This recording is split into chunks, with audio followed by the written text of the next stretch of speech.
West বেঙ্গলে তৈরি করব, তো সেটা তো আর দাঁড় করাবে, তার জন্য দেখতে পাচ্ছ এই পুজোটা করবে এখানে, কিন্তু সেটাও টাকা লাগবে। টাকা তো অবশ্যই লাগবে। এইবার বিষয়। পুলিশ গাড়ি দাঁড়িয়ে আছে। হ্যাঁ, ওরা 24 গ্রামের শিল্পীদের উদ্দেশ্যে বলবো, তোমরা এত বড় কাজ আর কোনোদিন 10 লাখ টাকা ইনকাম করে তাদের কারখানা ছেড়ে কিন্তু এখানে কাজ করছে।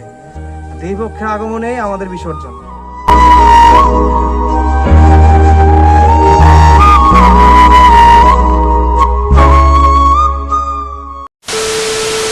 চলে এসেছি আরেকটি নতুন ব্লগ নিয়ে। আর আজকের ব্লগটা তোমরা দেখতেই পাচ্ছ, আমি রানাঘাট কামালপুর চলে এসেছি। এবছর 2024-এ বিশ্ব রেকর্ড করতে চলেছিল রানাঘাট কামালপুরে 125 ফুটে দুর্গা মায়ের মূর্তির আয়োজনে। সেটা কিন্তু আর কোনোভাবে সম্ভব হলো না। চলো কামালপুরে অভিযান সংগ্রহ ক্লাবের সদস্য মেম্বারের সাথে পুরো ডিটেলস জানা যাক কেন এখানে 125 ফুটে দুর্গা মায়ের মূর্তি বন্ধ করা হলো।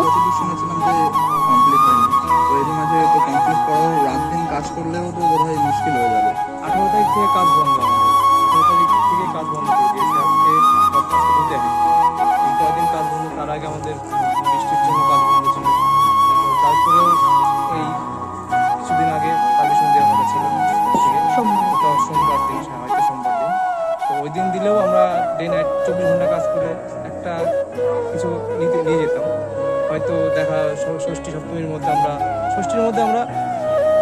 লোককে দেখার জন্য উপযুক্ত ব্যবস্থা করে দিতে পারতাম, কিন্তু সেই জায়গাটাও আমি তা বলছি যে 3 তারিখে শুনেছি নাকি মানে আবার একটা নোটিশ দেবে যে এখানে হবে কি হবে না পুজোটা, মানে কালকে, আজকে তো 2 তারিখ, কালকে আবার একটা নোটিশ জানিয়ে আসবে এখানে। হাইকোর্টে যেতে গেলে তো টাকা লাগবে, টাকা তো অবশ্যই লাগবে। এইবার নিশ্চয়তা নেই, এখনো নিশ্চয়তা নেই যে কি হবে, মানে হবে কি হবে না। মানে একটা মানে এসেই যাচ্ছে নোটিশ, একটা যাচ্ছে, মানে দিন যাচ্ছে চলে যাচ্ছে, ডেট দিয়েই যাচ্ছে। আমরা ফুটবলের মতো হয়ে গেছি, এ লাথি মারছে ওখানে যাচ্ছে, ও লাথি মারছে এখানে যাচ্ছে। এতটা দুঃখের বিষয়। পুলিশ গাড়ি দাঁড়িয়ে আছে। হ্যাঁ, ওরা 24 ঘন্টা ধরে রয়েছে। কোনো নোটিশ নেই। প্রশাসন কি কারণই দেখাচ্ছে না, আমাদের কোনো নোটিশই দেখাচ্ছে না। 4টে কারণ বলেছিল না, যে উপরের থেকে চাপ আছে, উপরের থেকে চাপ আছে। উপরটা কে সেটা আমরা এখনো জানি না। এটা কি কলকাতার যে পুজোগুলো সেগুলোর নাম ওঠাতেই কি গ্রামের পুজোটাকে একদম নামটা ডোবানোর জন্য এরকম করা হলো? এখন সেটা কিভাবে চক্রান্ত চলছে সেটা তো আমরা জানি না। অনেক সময় ফায়ার ব্রিগেড যেরকম বলছে যে এই রাস্তা দিয়ে ফায়ার ব্রিগেডে গাড়ি ঢুকবে না, সমস্যাও বললো, গাড়ি ঢুকবে না। রাস্তার সমস্যা, 13 ফুট রাস্তা আছে, মেন রাস্তা অনেকটাই বড় রাস্তা, মেন রাস্তা 13 ফুট রাস্তা। এখান থেকে 500 মিটার দূরে যাবেন, যেখান থেকে নো এন্ট্রি হবে, সেখানে দুটো রাস্তার মিলেছে, 3টে রাস্তা মিলেছে এক জায়গাতে। একটা নোয়াপাড়াতে ঢুকবে, একটা ধানতলাতে ঢুকবে, একটা শঙ্করপুরতে ঢুকবে। 3টে রাস্তা এক জায়গায় মিলেছে, ওইখান থেকে নো এন্ট্রি হবে। তাহলে 3টে রাস্তাতে কিন্তু লোক আসতে পারছে। আবার এইদিকে যাবেন চকের মোড়ে, ওইখানটায় 3টে রাস্তা, দত্তপুরিতে আসা যাচ্ছে। এই পাশে রানাঘাট মাঠকুমড়াতে আসা যাচ্ছে। আবার যেটা কোন একটা এরুলি হয়ে আসা যায়, গাগনাপুর দিয়ে আসা যায়। তাহলে এতগুলো রাস্তা রয়েছে। এবার প্রশাসন যদি চায় তাহলে কিন্তু সম্ভব। গ্রামকে বড় হতে দেবে না, শহরকে বড় করে রাখবে। এত বড় একটা পুজো হচ্ছে, সেটা একটু হচ্ছে আমরা না। দেখেছি যে কলকাতার মানে অল্প জায়গার মধ্যে অনেক বড় বড় প্যান্ডেল, বড় বড় প্রতিমা গড়ে উঠেছে, সেগুলো পারমিশন পেয়েছে, কিন্তু এতটা জায়গা থাকার সত্ত্বেও যেখানে পারমিশন তো দেখেছেন, 100 ফুটে হয়েছে, 100 ফুটে দুর্গা হচ্ছে। তাই 70 জায়গাটা কত গলি রাস্তার মধ্যে, তাদের কাজ কিন্তু হয়ে গেছে, কিন্তু আমাদের কাজ কিন্তু বন্ধ রেখেছে, কারণ আমরা 125 ফুট করছি। তাই বলে হয়তো গ্রাম বলে এখন তো মনে হচ্ছে গ্রাম। আর এটাই শিল্পীদের, এখন গ্রামের শিল্পীদের তো প্রাধান্য নেই বললেই চলে। গ্রামের শিল্পীদের উদ্দেশ্যে বলবো, তোমরা এত বড় কাজ আর কোনোদিন করো না। আমরা তো করেছি, আমরা করে এই যে ঠকে গেছি। আনুমানিক কত টাকা একটা পরিমাণ যে খরচা হয়েছে? 60-70 লাখ টাকা খরচা হয়ে গেছে। অনেক টাকার ব্যাপার। এখন শিল্পীরা কেউই টাকা পায়নি, আমাদের পুরো টাকাটাই আটকে আছে। এবার সবারই এর কিন্তু একটা কারখানা আছে, মানে এই সিজনে তারা 10 লাখ টাকা ইনকাম করে, তাদের কারখানা ছেড়ে কিন্তু এখানে কাজ করছে। তো ডে নাইটেও কাজ করেছি আমরা, রাত 2টার সময় থেকেও কাজ করেছি আমরা, তবুও কাজটা তোলার জন্য কাজটা করেছি। সবার আশা ছিল যে এখানে দেখানোর জন্য যে আমাদের পশ্চিমবঙ্গে এরকম এত বড় একটা আমরা গর্ব করতে পারতাম, পশ্চিমবাংলা অবশ্যই হ্যাঁ করতে পারতাম, দেশবাসী গর্ব করতে পারতাম। সেখানে দাঁড়িয়ে ঘটনা করে এখন তাহলে পুরোপুরি বন্ধ হয়ে গেছে। আগে ছিল আসামে বড় দুর্গা, আমরা ভেবেছিলাম ওয়েস্ট বেঙ্গলে তৈরি করব, তো সেটা তো আর হলো না। আর মেন কথা বলতে কি, ওয়েস্ট বেঙ্গলে লিগাল কিছু হবে না। আজকে দেবীপক্ষের আগমন হলো, দেবীপক্ষের আগমনেই আমাদের বিসর্জন। তাহলে এর থেকে দুঃখ আর কিছু নেই। আর আমরা ওয়েস্ট বেঙ্গলে বাস করি, এই না আমরা বাংলাদেশে বাস করি। আজকে ওয়েস্ট বেঙ্গলে বাস করে যদি আমরা এই এই বিপদের মুখোমুখি হতে হয়, তাহলে বাংলাদেশ পাকিস্তান কি বলবো, এটা হয়তো অন্য রাজ্য হলে হয়তো মা দুর্গা দাঁড়াতো, এইটুকু। আমাদেরও দুর্ভাগ্য। খুব ভালো। দুঃখের একটা ইয়ে বসেছে, মানে কামালপুরের এত মানে লোকজনের এত আশা ছিল যে এখানে কত মানুষ দূর দূরান্ত থেকে আসছে আর দেখছে, সবার ইচ্ছা ছিল। 5 বছর বয়স থেকে 50-100 বছর বয়স সবার মুখেই একদম মানে আজকে পুরো ওয়েস্ট বেঙ্গলে আনন্দের ছায়া, হ্যাঁ, আর কামালপুরটা পুরো সুখের ছায়া হয়ে গেল।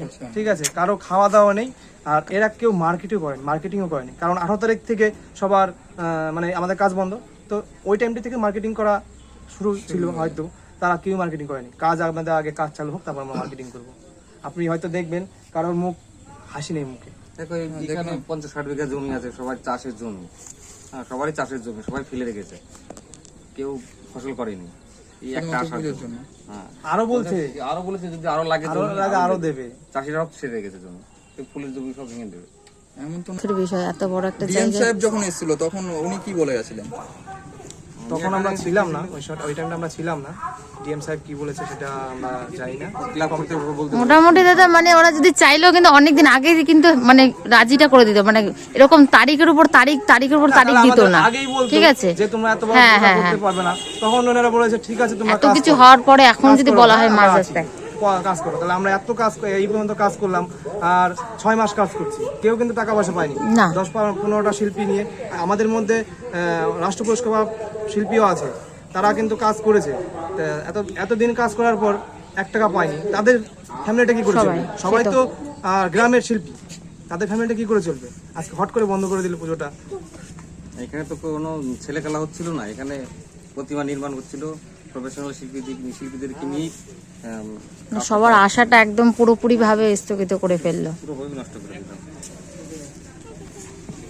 যাই হোক 24 ঘন্টা থাকছে পুলিশ, আজকে থেকে কাজ বন্ধ। এতদিন পরিশ্রম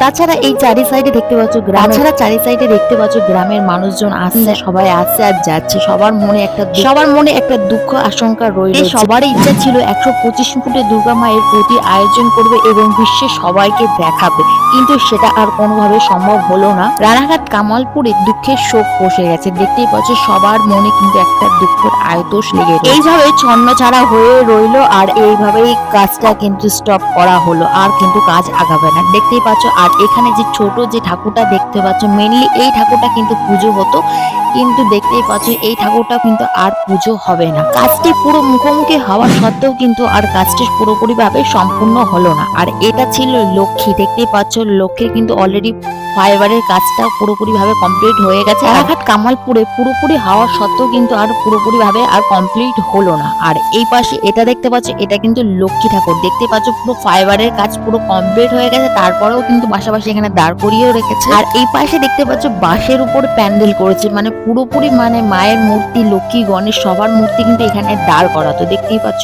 পুরোটা হাইটটা দেখতে পাচ্ছ অনেকটা উঁচু প্যান্ডেলে। আর এটা দেখতে পাচ্ছ গণেশে কিন্তু মাটির পুরো কাজ হয়ে গেছে, কিন্তু ফাইবারের কাজ আর সম্পূর্ণভাবে তৈরি করা হলো না। দেখতে পাচ্ছ এইভাবেই রয়েছে গণেশ ঠাকুর। পুরোপুরি তোমাদের দেখার আমরা রানাঘাট কামালপুরে কেন এখানে পুজো আয়োজন হচ্ছে না। যাই হোক গাইস, আজকের ব্লগটা কেমন লেগেছে ওদের অবশ্যই কমেন্ট করে, ভালো লাগলে অবশ্যই চ্যানেলটাকে সাবস্ক্রাইব করে অল নোটিফিকেশন অন করে রাখবে। খুব তাড়াতাড়ি দেখা যাচ্ছে নেক্সট ব্লগে। Tata, bye bye.